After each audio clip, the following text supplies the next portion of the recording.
Chapter 1. The Rain and the Ruin. The rain in Oxford did not fall so much as it materialized, a gray, suffocating mist that seemed to seep through the stone walls of the university library.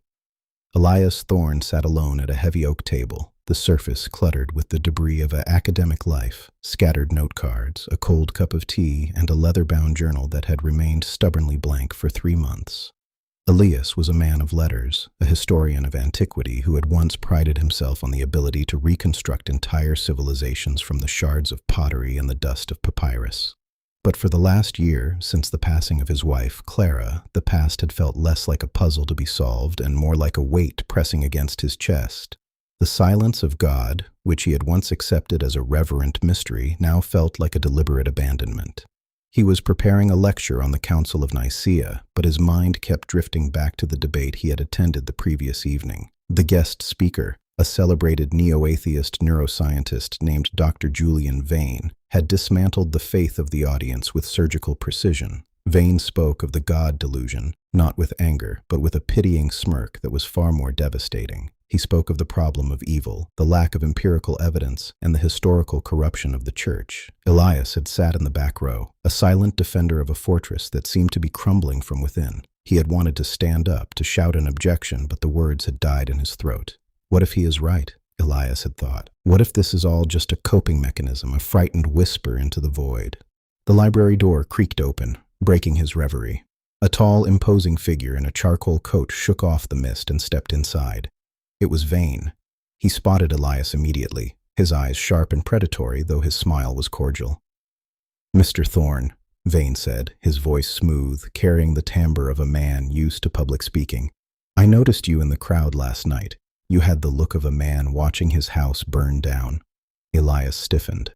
"I was merely observing the demolition, Dr. Vane. It was quite a performance." "Performance implies fiction," Vane said, walking over and leaning against the opposite end of the table. "I deal in asymptotes of truth. We approach reality. Religion merely hallucinates it. I hear you are a Christian. Or, you were?" "I am," Elias said, though the words felt brittle. "Admirable, if a bit tragic," Vane sighed, pulling up a chair without invitation.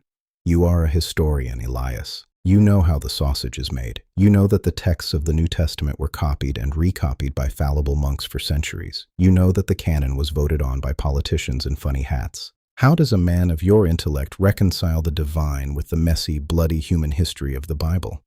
Elias looked down at his notes on Nicaea. He felt the familiar tightening in his chest, the anxiety that perhaps his faith was built on sand. "There is a difference between the transmission of the text and the truth of the message," Elias managed, though it sounded weak even to him. "Is there?" Vane leaned forward. "If the transmission is flawed, the message is corrupted. If the resurrection is a legend that grew from a desperate group of fishermen, then your faith is vain. You are a historian. Show me the proof. Not the internal circular logic of the Bible, but external, verifiable proof that Jesus rose from the dead. If you cannot, you are merely a curator of a myth." Elias opened his mouth, but Vane held up a hand. "Don't answer now. Tonight I am giving a private seminar at the Divinity School. A small gathering. Come. Bring your history, your logic, and your faith. Let us see if they can survive the night. Or are you afraid that when the light is turned on, the ghost will vanish?" Vane stood, buttoning his coat. 8 o'clock. "Do come, Elias. It is rare to find a believer who actually knows the history. Usually, it makes the deconversion so much faster." With a nod, the scientist turned and walked out into the mist, leaving Elias alone with the silence and the terrifying suspicion that the man was right. Chapter 2. The Fortress of Texts. The walk to the Divinity School was a blur of gray stone and slick cobblestones. Elias felt the weight of the journal in his pocket, a journal filled with years of scribbled prayers and theological reflections that now seemed like the scrawling of a child. The room was small, lit by a dying fire and a few electric lamps that cast long, dancing shadows. A dozen students and faculty sat in a semicircle. Vane stood by the hearth, looking like a conductor readying his orchestra. "Welcome," Vane began. "And welcome, Mr. Thorne. I'm glad you accepted the challenge. Let us dispense with pleasantries. The subject tonight is the foundation of the Christian religion, the Bible. My contention is this: the Bible is a book written by men, edited by men, and propagated by power-hungry men. It is no more divine than the Iliad. Vane turned to Elias. "Well, Mr. Thorne, you look like a man with an objection." Elias stood. His hands trembled slightly, but he steadied them on the back of a chair. "You speak of the Bible as if it were a single book, Dr. Vane. It is a library. 66 books, written over 1,500 years on 3 continents, in 3 languages, by 40 authors ranging from kings to fishermen. And yet, it tells a unified narrative of redemption. That alone suggests a divine architect." "Or a very aggressive editing process," Vane countered smoothly. "You speak of unity? What of the contradictions? In the Gospels, how many women went to the tomb? 1, 2, 3? Mark says one thing, John says another. If this is the word of God, surely God can count." The students chuckled. Elias felt the heat rise in his neck. "Discrepancy is not the same as contradiction," Elias said, his voice growing stronger. "In historical reporting, a difference in detail often signals independent testimony. If 4 witnesses in a court of law recited the exact same story word for word, a prosecutor would suspect collusion. The Gospels vary because they are distinct perspectives. Mark is concise, John is theological. But the core facts, the empty tomb, the women witnesses, the angelic message, remain intact. This is a sign of authenticity, not error." Vane raised an eyebrow. "Authenticity? Let us speak of the text itself. We do not have the originals. We have copies of copies of copies. Bart Ehrman has estimated there are over 400,000 textual variants in the New Testament manuscripts. There are more errors than there are words in the New Testament. How can you claim to possess the Word of God when the text is a leaky bucket?" Elias took a step forward. This was his territory. "Dr. Vane, you are a scientist.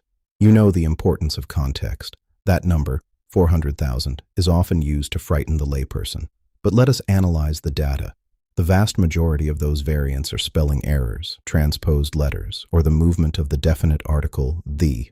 None of them, absolutely none, alter a single doctrine of the Christian faith." "And the significant ones?" Vane pressed.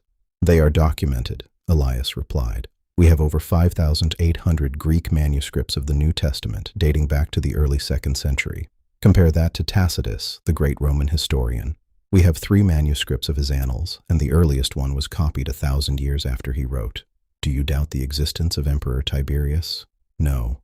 Yet for the New Testament, we have a mountain of evidence. The Bible is by far the most textually verified document of the ancient world. To dismiss it on textual grounds is intellectually dishonest. You are holding the Bible to a standard of proof you hold no other ancient document to." A murmur went through the room. Vane's smile didn't falter, but it tightened. "A mountain of copies does not prove the original story was true," Vane said, shifting ground. "It only proves that people were gullible enough to copy it. You have the text, Elias. But is it history? The Romans were meticulous record keepers. Where is the Roman record of the darkness at the crucifixion? Where is the record of the saints rising from the dead in Jerusalem? Matthew mentions it. Surely the secular historians would have noticed a zombie apocalypse." Elias felt the blow. This was the argument from silence, and it was effective. He closed his eyes for a moment, searching for the thread. "Think, Elias. You know this. You argue from silence, Julian," Elias said quietly. "And silence can be misleading. But we are not entirely silent. We have Tacitus, who confirms that Christ was executed by Pontius Pilate. We have Josephus, who confirms Jesus was a wise man and doer of wonderful works, and that he appeared to his followers alive again on the 3rd day. But regarding the darkness, Thallus, a Samaritan historian writing in the 1st century, mentions a darkness that fell over the land during the reign of Tiberius. He tries to explain it away as a solar eclipse. But the attempt to explain it away proves the event happened. Otherwise, why write about it? Vane waved a dismissive hand. Later interpolations. Christian scribes inserting their propaganda. "You assume the corruption to prove the falsehood," Elias countered, his voice rising. "That is circular reasoning. If we apply the standard historical method, we look for embarrassment. Who invented the story of the women at the tomb? In 1st century Jewish culture, women were not considered valid legal witnesses. Their testimony was virtually worthless in court. If the disciples were fabricating a religion, they would have written that Peter and John found the empty tomb. They would not have placed the crucial discovery in the mouths of women who, by the cultural standards of the day, were unreliable. The only reason to record that women found the tomb is that women did find the tomb. It is an embarrassing detail that screams authenticity. The fire popped in the silence that followed. Vane looked at Elias, his eyes cold. History can be debated, Elias, Vane said softly. But there is one obstacle you cannot overcome. It is the obstacle that killed your wife, the problem of pain. Elias froze. The mention of Clara felt like a physical blow. If God is all-powerful, Vane continued, stepping closer, he could stop the cancer that ate your wife. If God is all good, he would want to stop it. Yet she died, in pain, in a hospital bed that smelled of antiseptic. Either God is not powerful, or he is not good. Or the simplest answer, he does not exist. The universe is a blind machine, and Clara was just organic matter that malfunctioned. Your history cannot save you from that reality. Elias looked into the fire. He saw Clara's face. He felt the despair clawing at him. It was the one argument that relied not on logic, but on the raw nerve of suffering. I cannot explain why Clara died, Elias whispered. But I know this. He looked up, his eyes wet but fierce. If there is no God, then her death is meaningless. It is just chemistry. It is a meaningless blip in a meaningless universe. But if the Christian story is true, then her death is a violation. It is an outrage. That is why the Bible does not offer an explanation for suffering. It offers a solution. God did not stay in the comfortable distance of heaven. He came down. He was beaten, tortured, and nailed to a beam of wood. He suffered. The cross is God's answer to the problem of pain. He doesn't explain it. He absorbs it. And because he rose, I have the historical hope that Clara will rise too. Vane laughed, a dry, sharp sound. Sentimentality. That is not an argument, Elias. That is a wish. We are done here. Go home and read your myths. Tomorrow, we discuss the impossibility of miracles. Chapter 3. The Laws of Miracles. Elias did not sleep. He sat in his study, surrounded by books, watching the dawn break over the university spires. Vane was right about one thing. The argument from emotion was insufficient. Elias needed to confront the intellectual core of the resurrection. The tomb was the hinge upon which the door of history swung. If Jesus stayed dead, Christianity was a lie. If he rose, it was the most significant event in the universe. At noon, Elias sought out Dr. Vane in the faculty lounge. The professor was reading a journal, looking refreshed. Ready to concede? Vane asked, not looking up. Ready to discuss miracles, Elias said, sitting opposite him. You dismissed the resurrection yesterday as a legend, but I want to discuss it as a historical event.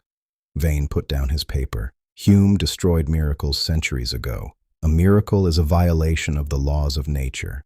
Since the laws of nature are established by firm and unalterable experience, the proof against a miracle is as entire as any argument from experience can be.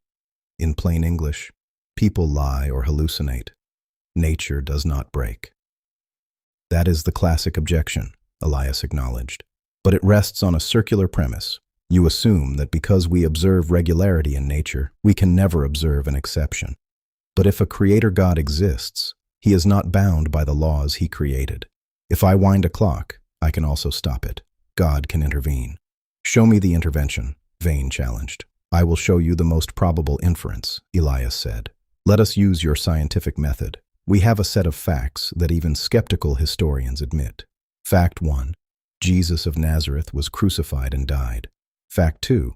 His tomb was found empty by a group of women. Fact 3. His disciples claim to have seen him alive, appearing to over 500 people at one time. Fact 4. The disciples were transformed from cowards hiding in locked rooms into bold proclaimers of the resurrection who were willing to die for their message. Vane scoffed. People die for lies all the time. Look at suicide bombers. There is a critical difference, Elias pressed. A suicide bomber dies for a belief he believes is true. He has faith. The disciples were in a position to know the facts. They were there. Function, not found. Create, be. Role, scene description. If they stole the body, as you suggested, they knew the resurrection was a lie. Men will die for what they believe to be true, but they will not die for what they know to be a lie. If the resurrection was a hoax, one of them would have cracked under torture. They would have confessed, but none of them did. They went to their graves proclaiming, "He is risen." The existence of the church in Jerusalem, the very city where the event took place, is inexplicable if the tomb were not empty. Perhaps they hallucinated, Vane offered. Grief can cause visions. Hallucinations are individual and subjective, Elias countered. They are like dreams. You do not have 500 people sharing the exact same hallucination at the exact same time. And hallucinations do not eat broiled fish, nor do they have conversations.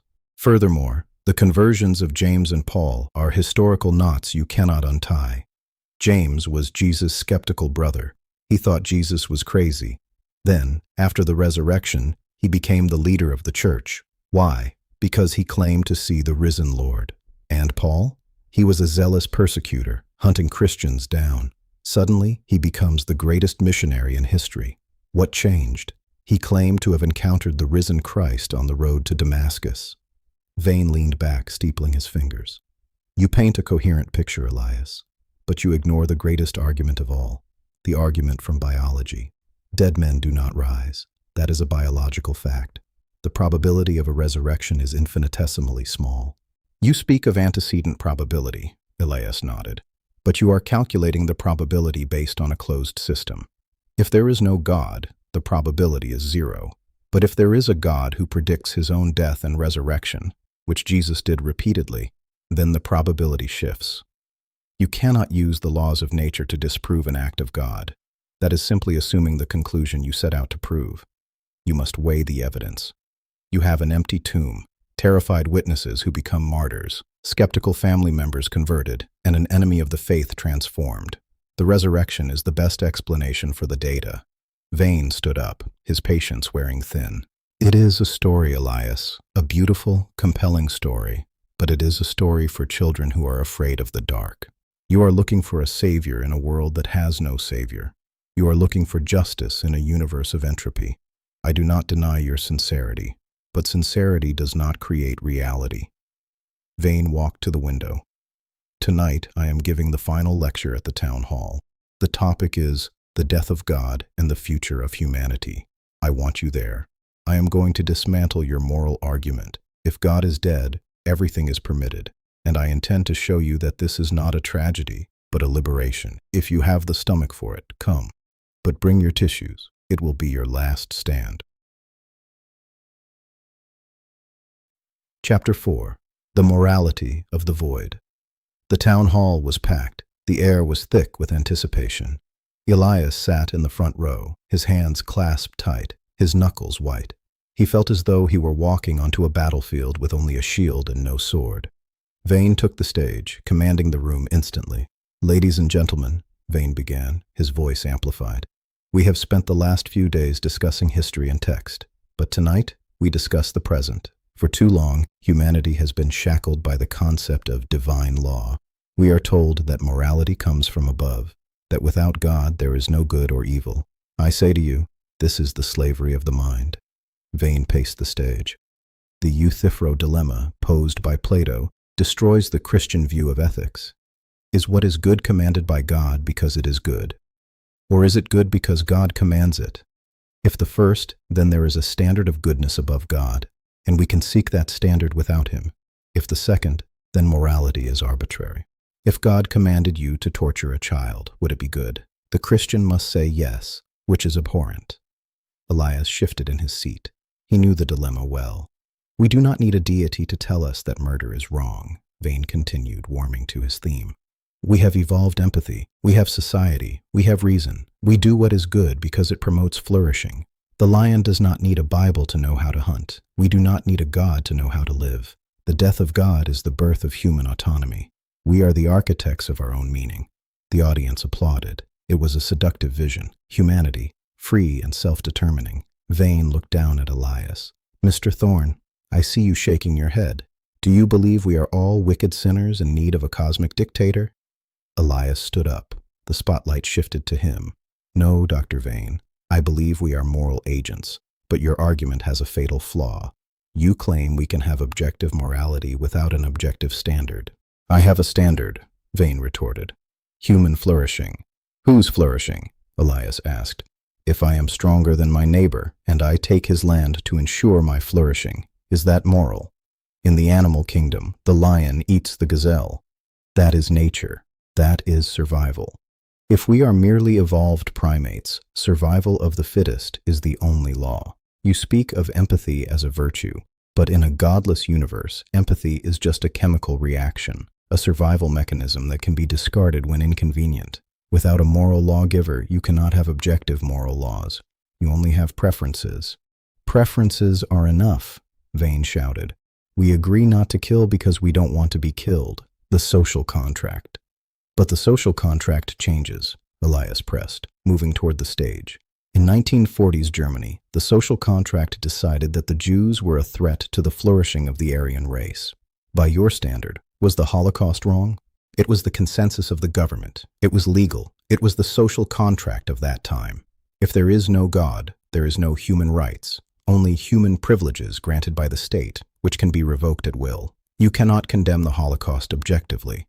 You can only say, I don't like it. But if God exists, every human being bears the image of the Creator. That is an unalienable right. That is why we can stand up to tyrants and say, you are wrong. Your atheism has no ground to stand on to fight evil because in a material universe there is no evil, only atoms bumping into atoms. The room went silent. Vane's face reddened. You speak of evil, Vane hissed. Let us talk about the evil done in the name of your God. The Crusades, the Inquisition, the witch hunts. Religion has been the single greatest source of violence in human history. Look at the world today. Wars fought over Holy Land. If we eradicated religion, we would have peace. Elias gripped the edge of the stage. That is a common myth, Julian. But the numbers do not lie. The 20th century was the bloodiest in human history. Who ran the gulags? Who started the world wars? Who perpetrated the killing fields? Stalin, Mao, Pol Pot, Hitler.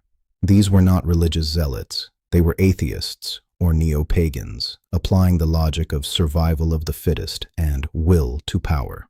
They tried your experiment of creating a utopia without God, and it produced a slaughter that the Inquisition could not match in 1,000 years.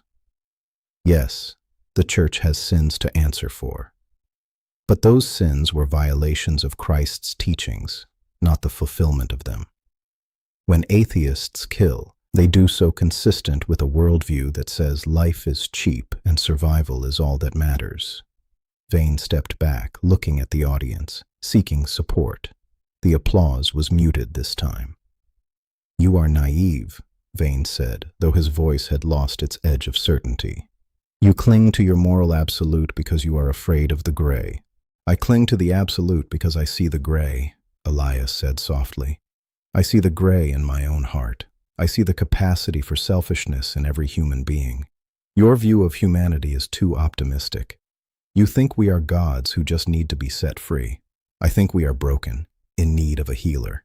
You offer the illusion of autonomy. I offer the hope of redemption. Vane looked at Elias for a long moment.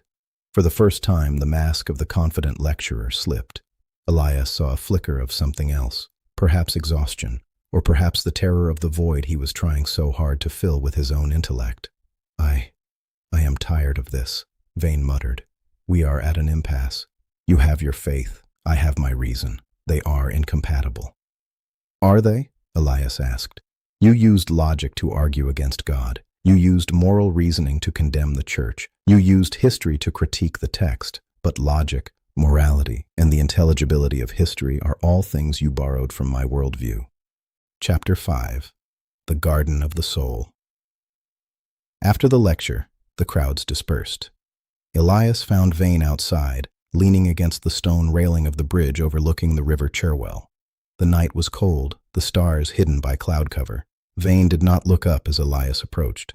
You gave them a good show tonight, Thorne, but you didn't convince them. They want the license I offered.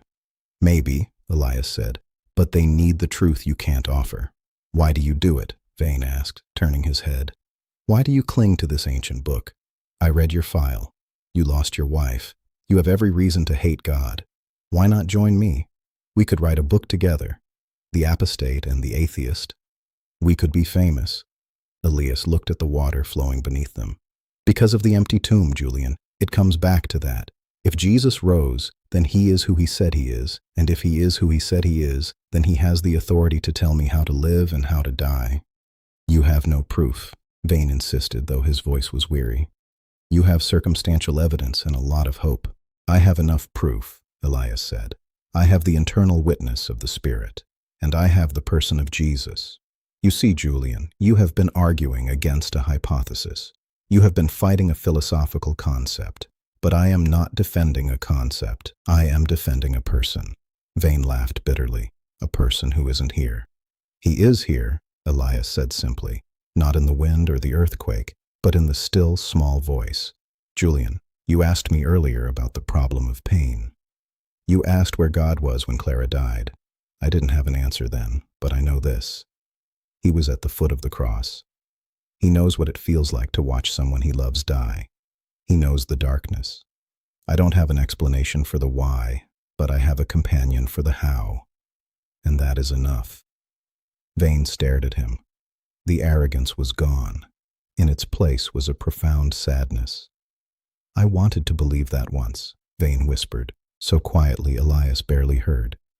I was a seminary student, you know, before the neuroscience, before the fame. I wanted to believe. But the world is too broken. The world is broken, Elias agreed. That is the one thing we agree on. But there is a healer. Vane pushed himself off the railing. He buttoned his coat, assuming the posture of the professor once more. It is late, Elias. I have a flight to catch. You haven't convinced me, but you have made me think.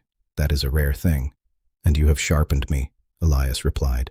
Iron sharpens iron. Vane turned to walk away, then paused. Elias? That historical argument about the women at the tomb, I had not considered the embarrassment criterion in that context. It was a valid point. Elias smiled, a genuine, sad smile. Truth has a way of being stubborn, Julian. Vane nodded once, then disappeared into the shadows of the bridge. Epilogue. The first word. Elias walked back to his office in the library. The building was dark, silent. He sat at his desk and looked at the blank journal. He picked up his pen. He thought about the debates, the arguments, the logic. He thought about the textual criticism and the historical probabilities. They were the scaffolding. They were the fortress walls. They were necessary. They were true, but they were not the life. He opened his Bible, not the critical apparatus he used for work, but the worn leather volume Clara had given him. He turned to the Gospel of John. In the beginning was the Word. Elias closed his eyes. He felt the silence of the room, but it was no longer hostile. It was expectant. He realized that apologetics was not about winning an argument. It was about clearing the debris so that the word could be heard. He wrote in his journal, filling the first line he had written in months. The evidence points to the empty tomb, but the empty tomb points to the living Christ. I do not believe because I understand. I understand because I believe. And in this dark world, He is the light. Outside, the rain stopped. A break in the clouds allowed a single shaft of moonlight to fall across the ancient texts on Elias's desk, illuminating the promise of a morning to come. The architect of silence had lost. The word had spoken. In this world of silence and doubt, the word has spoken, and with it, a new dawn is born. Thanks for watching. If you enjoyed this journey through faith and logic, don't forget to like and subscribe.